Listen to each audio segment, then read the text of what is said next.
Bismillahirrahmanirrahim. Assalamualaikum warahmatullahi wabarakatuh. Alhamdulillahirabbil alamin. Wassalatu wassalamu ala asyrofil anbiya'i wal mursalin wa ala alihi wa ashabihi ajma'in amma ba'du.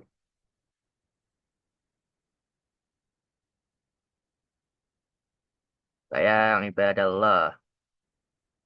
Usikum wa nafsi bitaqwallah. Wa kafa billahi. Asyhadu an la ilaha illa anta astaghfiruka wa la ilaha illallah wahdahu la syarika lah. Wa asyhadu anna sayyidana Muhammadan abduhu wa rasuluh. Allahumma salli wa sallim ala sayyidina wa maulana Muhammadin wa ala alihi wa ashabihi wa man tabi'ahu ila yaumil qiyamah. Pertama-tama, marilah kita panjatkan puja-puji kehadirat Allah Subhanahu wa Ta'ala yang mana pada sampai saat ini kita masih diberikan kesempatan, kita masih diberikan nikmat, terutama pada nikmat Islam, nikmat ilmu, iman, salawat serta salam. Tak lupa kita aturkan kepada junjungan kita, Nabi besar Muhammad Sallallahu Alaihi Wasallam beserta keluarga, beserta para sahabatnya, beserta orang-orang yang mengikutinya, yang telah menjunjung kita dari zaman kegelapan hingga zaman seperti yang kita rasakan pada saat ini.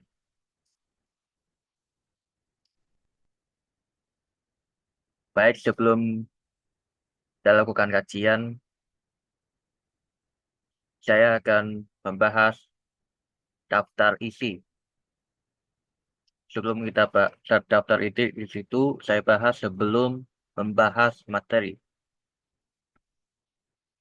Maksudnya adalah rencana untuk masa depan nanti.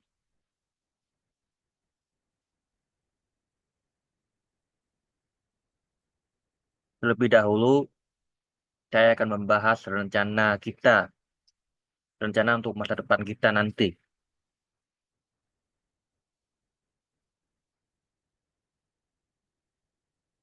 Contohnya pada Indonesia Emas 2045 nanti.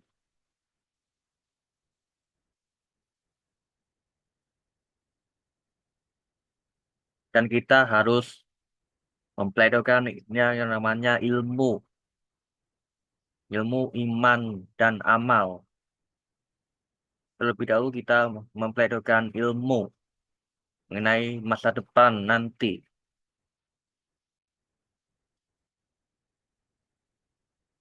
Ilmunya apa? Hanya satu, yaitu strategi dalam menghadapi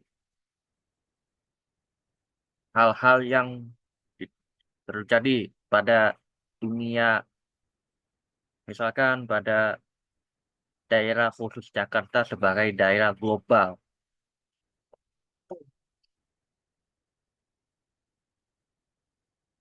Misalkan nanti kita bakal membahas masa depan kita.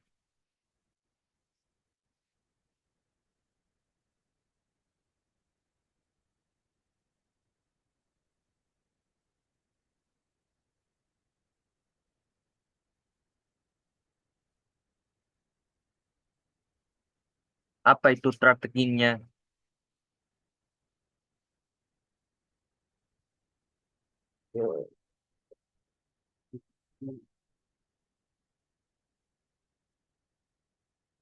Proses proses tidak mengkhianati hasil.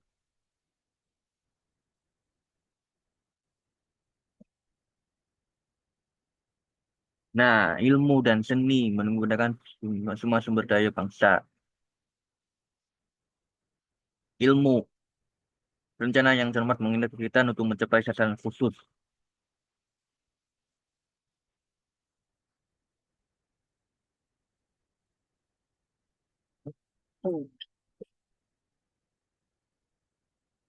Nah, maka dari itu kita akan bahas bagaimana sih cara menghadapi AGHT, ancaman, gangguan, hambatan, dan tantangan. Kalau bahasa Islamnya yaitu fitnah atau cobaan atau ujian.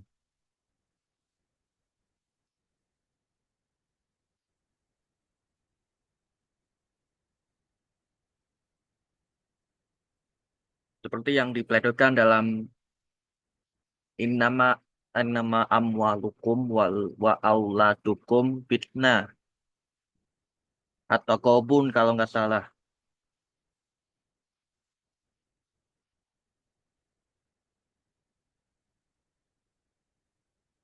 Atau kobun. Innama amwalukum wa auladukum fitnah. Allahu indahu ajrun azim. Itu ujian yang manis. Kan? Tapi kalau ujian yang pahit itu ada di suratul Baqarah ayat 155, 156. Itulah yang namanya dengan bala. Pengertian bala gimana? Dan untuk menolak bala gimana? Menolak bala. Sedekah menolak bala.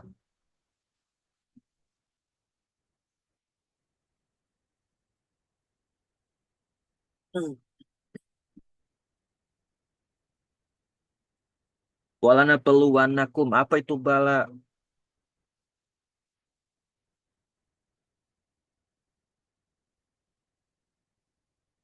Bala itu adalah sesuatu yang diberikan Allah dalam pertentangan atau kesulitan. Bukan karena telah melakukan kesalahan dan dosa. Di dalam Al-Quran, bala diartikan sebagai ujian. Ujian itu tidak mesti karena orang tersebut telah melakukan perbuatan yang salah.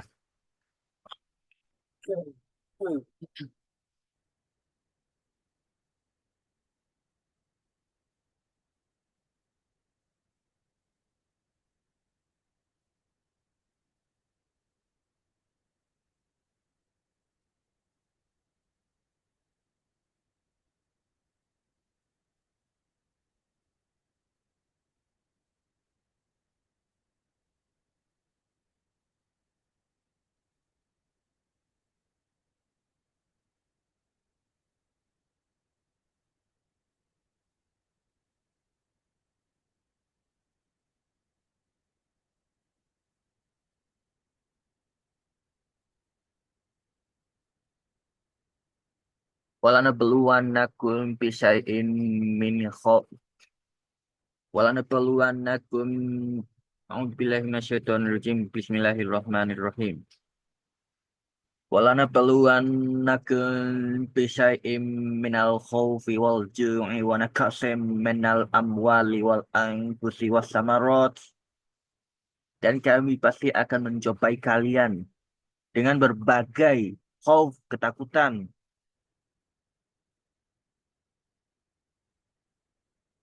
ketakutan, wal ju'i, kelaparan, wa naqsim minal amwali wal anfusi was samarati, wa naqsim, dan kekurangan daripada harta, daripada uang dan diri dan berbagai makanan, minuman seperti buah-buahan.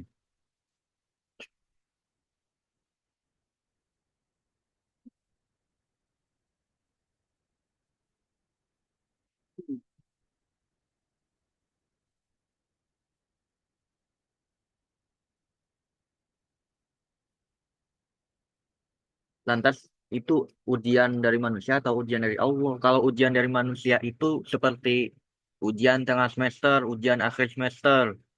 Itu ujian dari manusia.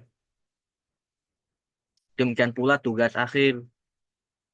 ujian praktek, ujian sekolah, itu ujian dari manusia, ujian dari guru, dosen, dan lain sebagainya.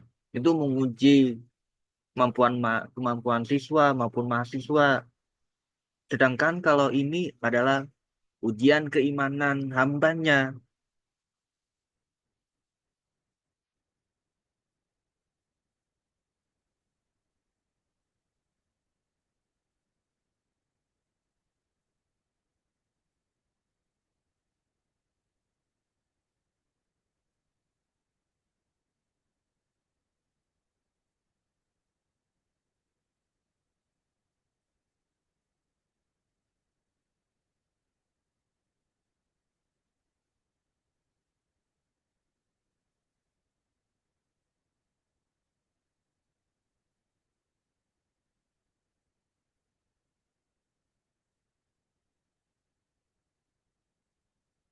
Nah, setiap manusia pasti memperoleh cobaan. Allah golongkan namanya. Yang pertama itu istidraj. Ini kenikmatan yang diberikan kepada orang-orang yang melupakannya dan mereka tidak sadar itu adalah azab.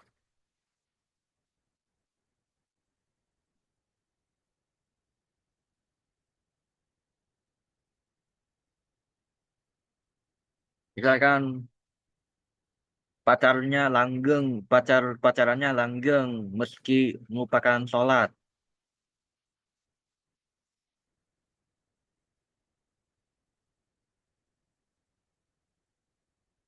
Itu hanya langgengnya pacarnya aja. Tapi kalau nikah itu pasti berantem rumah tangganya.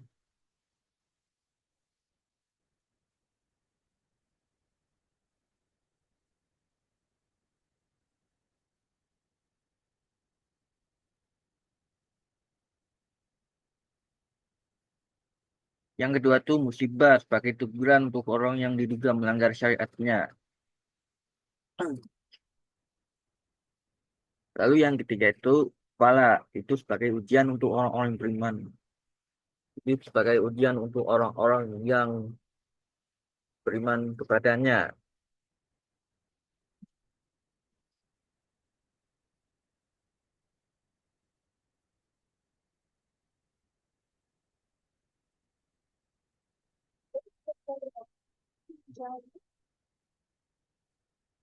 Contoh yang pleno, ujian yang manis.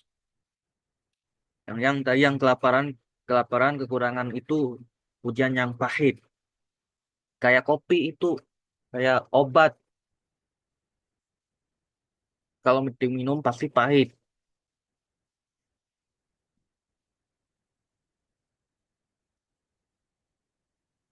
Terus sayur bayam.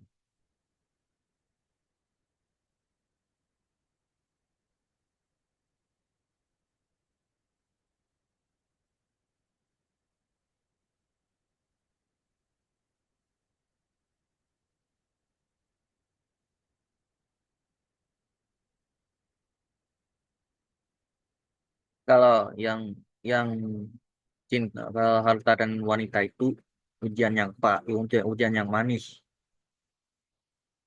14.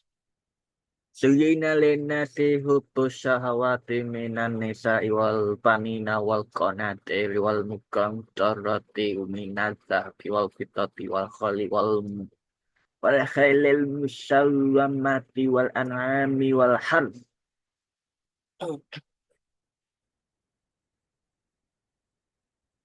Kecintaan yang baik di wanita-wanita anak-anak harta yang banyak dari jenis emas, perak, kuda pilihan, bintang yang petang, dan kayak bawah sadar. Demikian pula dengan pemilik kebun.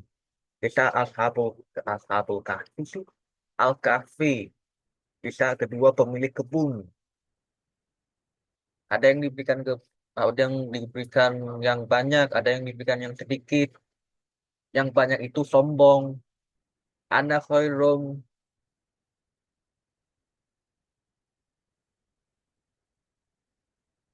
ana aktsaru malau wa walada.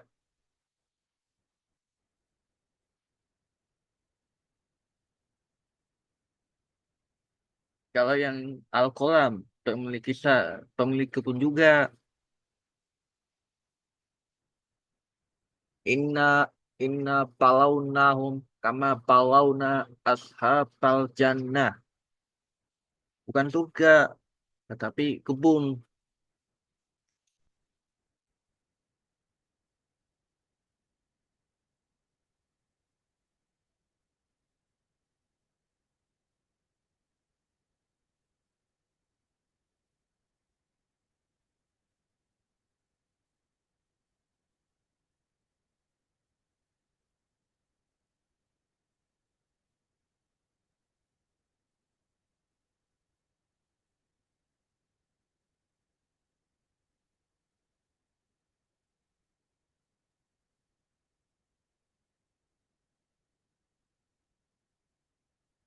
Lantas bagaimana cara menghadapinya?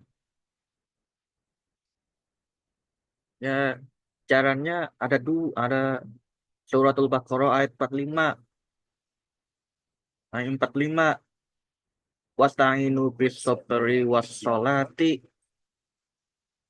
fa innaha lakabiratun illa 'alal 'alamin. Apa? Fa innaha lakabiratun illa 'ala khashi'in. Ayat 45. Wasta'inu bis sabri was sholati. Mintalah pertolongan dengan sabar dan sholat. Lantas apa itu sabar?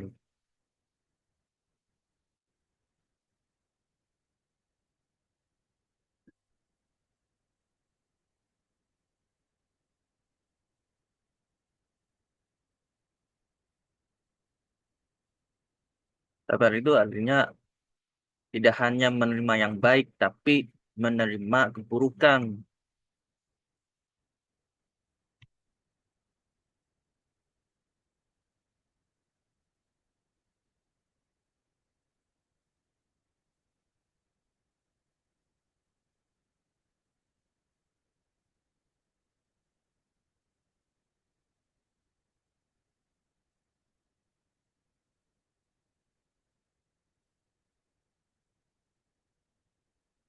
Dari segi bahasa kata sobar itu berarti menahan diri.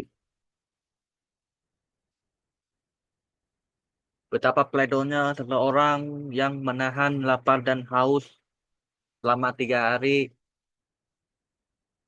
Ketika orang gelandangan, betapa pledonya seseorang menahan lapar. Orang yang tunawisma itu enggak punya rumah, nggak punya harta, nggak punya apa-apa. Ini betapa pledonya seseorang menahan lapar selama 3 hari.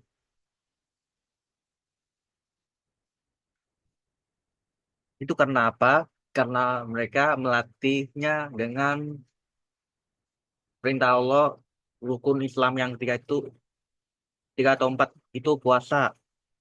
Puasa setiap bulan Ramadan. Minimum tengah hari, dari subuh sehingga maghrib. Karena mereka melatih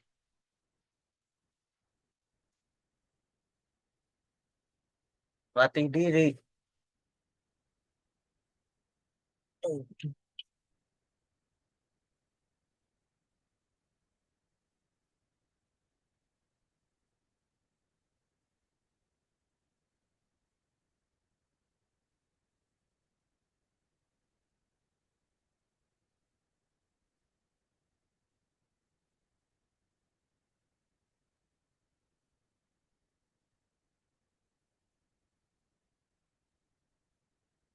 Tapi kalau tapi kalau seseorang yang nggak sabaran, itu akan memberikan celah bagi setan untuk memberikan saran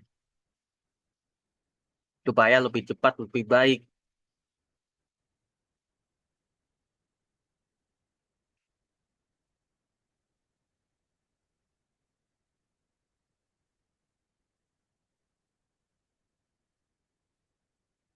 Kalau kalau dia nggak sabaran, berarti dia sabarnya di neraka. Sabar itu dipelajari dengan bersakit-sakit. Pepatah mengatakan bersakit-sakit dahulu, bersenang-senang, bersakit-sakit dahulu, bersenang-senang kemudian.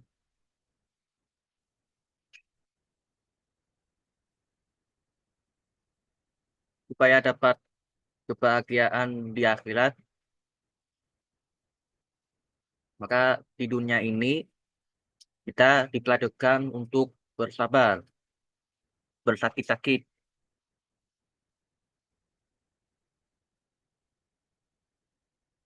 Namun sebaliknya, kalau di dunia ini kita itu nyantai, nanti di akhirat pasti bersakit-sakit.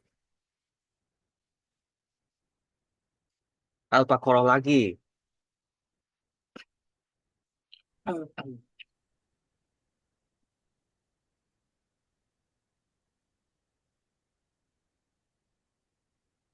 Ulaika alladzina ishtaraw dhalalata bil huda wal 'adzaba bil maghfirah. Anco. Kalau mereka nggak sabaran dunia, berarti mereka sabar dong di neraka. Ulaika alladzina ishtaraw membeli kesesatan dengan petunjuk, dengan membayar petunjuk dan membeli azab dengan ampunan.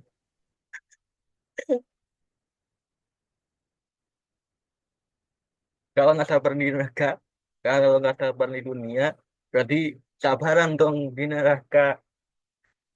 Na'udzubillahi min dzalik.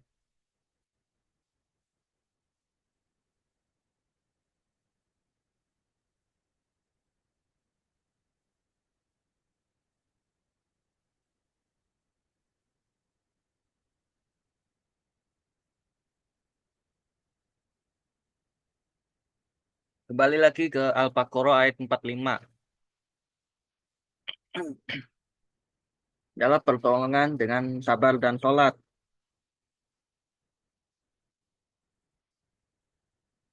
Hal yang demikian itu, hal yang sungguh berat, kecuali orang yang punya kemauan. Yaitu orang yang meyakini bahwa mereka menemui Tuhannya dan bahwa mereka akan kembali kepadanya.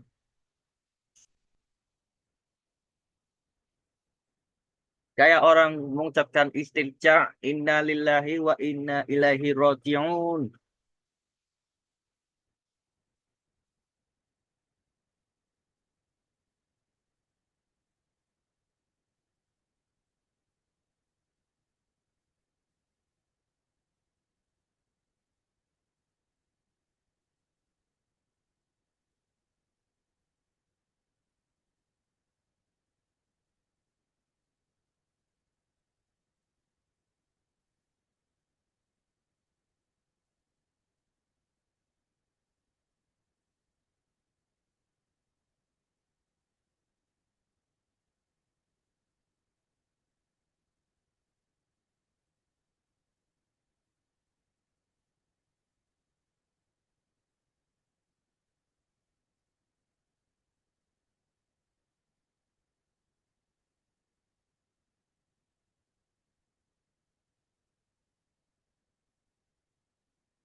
'Dan persamaan ujian itu.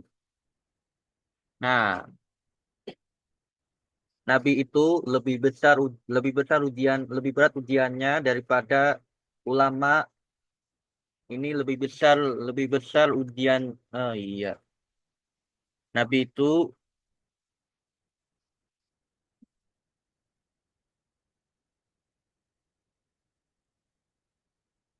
272, 276,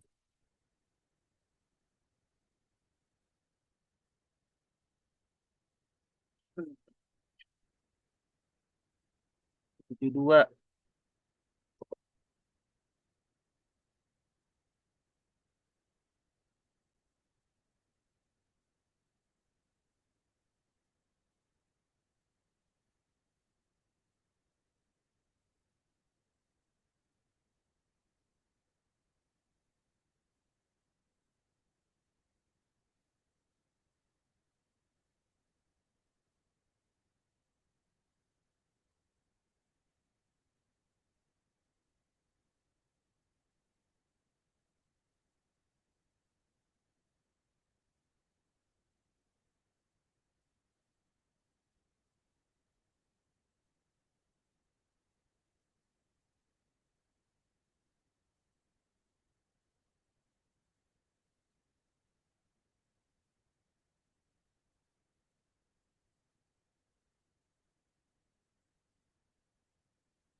Tapi intinya,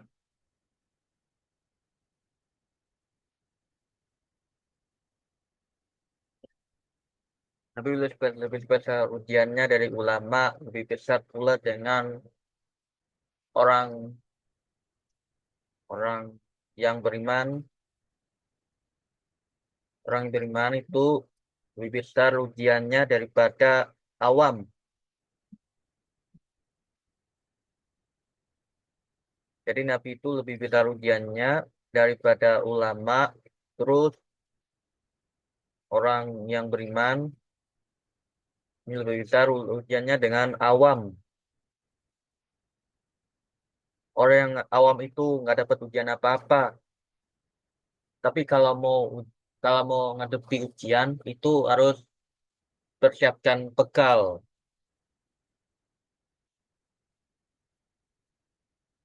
Bekalnya apa? Itu ilmu ilmu dulu. Habis itu ilmu iman amal.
Hal itu sungguh lebih berat. Sabar itu lebih pahit rasanya.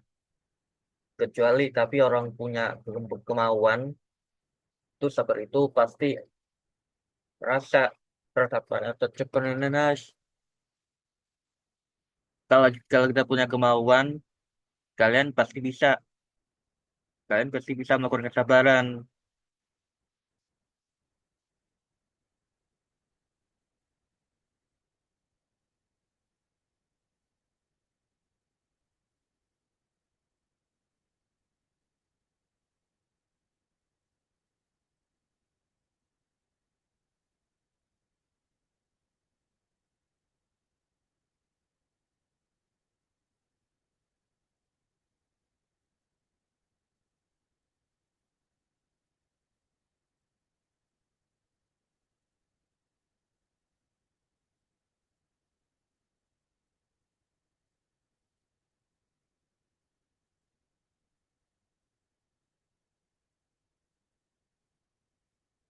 Contohnya,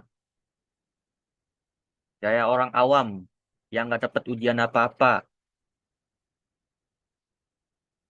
Percayanya sama manusia doang. Ada juga dari dosen. Ini ketua kelas. Oh iya, ketua kelas.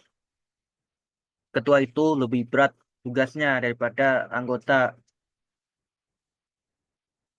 Demikian pula dengan Nabi itu lebih berat ujiannya daripada ulama.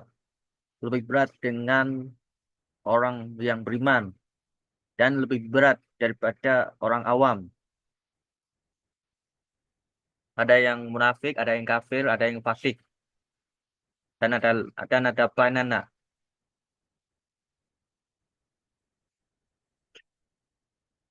Mereka itu nggak dapat yang awam itu nggak dapat ujian apa-apa. Ujiannya itu istidraj. tapi nggak sadar itu adalah azab, siksa. Itu azab yang dirasakan secara proses. Mau merasakan azab harus berproses, yang dinamakan dengan istidraj. Karena stadrijuhum min haitsu la ya'lamun.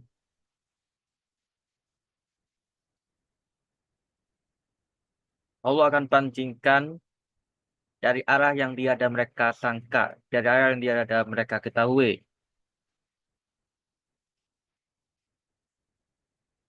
Maksudnya mereka tidak mengetahui apa yang diberikan kepada mereka itu adalah, mereka mengira itu adalah nikmat, padahal itu adalah azab.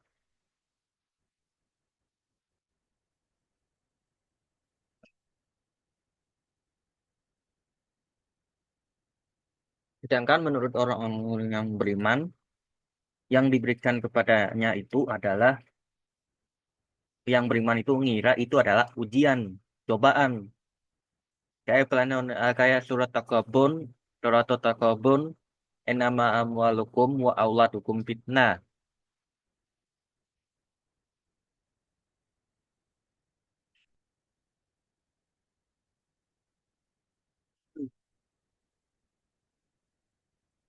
Jadi untuk itu akan kita bahas pada pertemuan berikutnya, yaitu strategi ilmu bagi ilmunya metodologi metodologi dalam menghadapi ujian cobaan.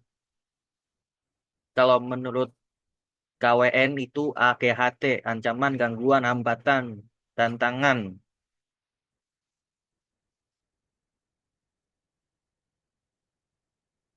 Mudah-mudahan apa yang disampaikan ke para, pa- peserta media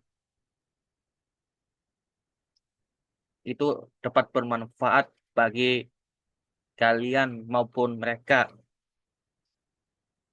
khususnya pada orang-orang yang awam yang ingin bertobat dan segera mendaftarkan diri untuk menjadi peserta Banu Sajim.